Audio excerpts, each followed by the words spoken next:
Buonasera Juventini, aujourd'hui c'est vraiment une journée de dingue, je suis au bout de ma vie. La live de midi, l'annonce dans le métro, comme quoi on a récupéré les 15 points, mais provisoirement, et on va vite fait voir qu'est-ce que ça veut dire, hein. Je fais un truc, je fais une live très courte, je sais pas, un quart d'heure, mais comme ça me sert d'enregistrement que je remettrai après sur YouTube. Salut à tous, je vous vois content. Voilà, c'est bien, mais je suis pas intégralement satisfait, vous imaginez bien. Donc, qu'est-ce que ça veut dire?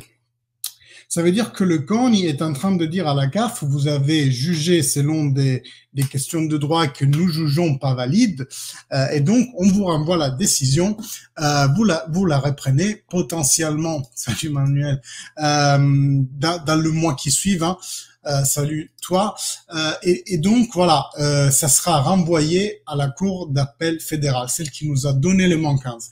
La Cour sera recomposée, ça sera pas la même Cour qui a jugé la première fois, et elle devra réémettre un jugement en se basant sur les principes de droit que le CONI va leur citer dans leur motivation. La motivation sortira entre 5 et 15 jours. Dans 5-15 jours, on sera les motivations, on pourra en parler un peu plus.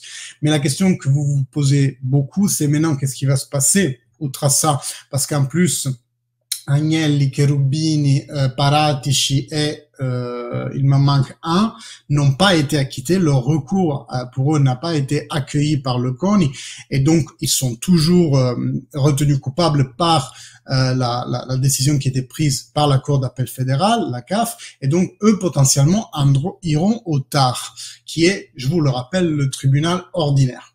Donc normalement, si le TAR après donne aussi un avis favorable à Agnelli, Paratici, tout ça, ça va totalement foutre le bordel, parce qu'à ce moment-là, la FIGC n'aura d'autre choix que reconnaître cette heure.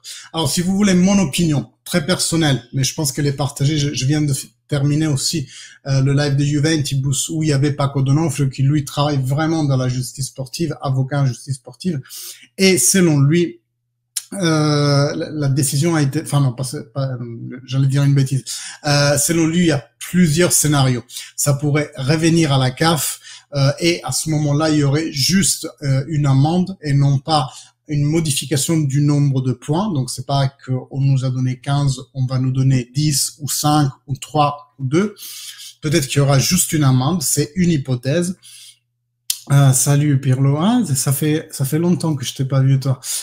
Donc voilà, c'est ça qui pourrait éventuellement se passer. Il y a aussi le TAR, comme je vous disais, qui va aussi rendre une décision. Je sais pas laquelle va arriver avant, hein, si la justice ordinaire avec le TAR ou alors si la justice sportive en revenant à la CAF. Mais ce qu'on sait, c'est que de la CAF, ça peut revenir à nouveau à la cassation. Je sais, c'est un bordel monstre. Donc là, on revient au deuxième degré.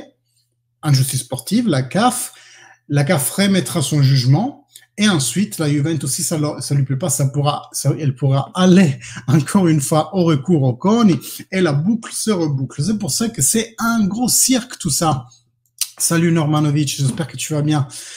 Donc voilà, moi j'en peux plus, je suis au bout de ma vie, je vous ai fait un live à midi, on a vécu ensemble l'attente inutilement, hein, mais au moins on a passé un peu de temps ensemble. Je rentre, je vous fais cette vidéo très courte pour vous expliquer tout ça, et je vais me reposer une petite heure, on se revoit dans une petite heure pour le pré-match de Sporting Juventus. Il y aura aussi sûrement les paroles de Calvo qui va être interviewé avant le match. Voilà, on se voit tout de suite, hein.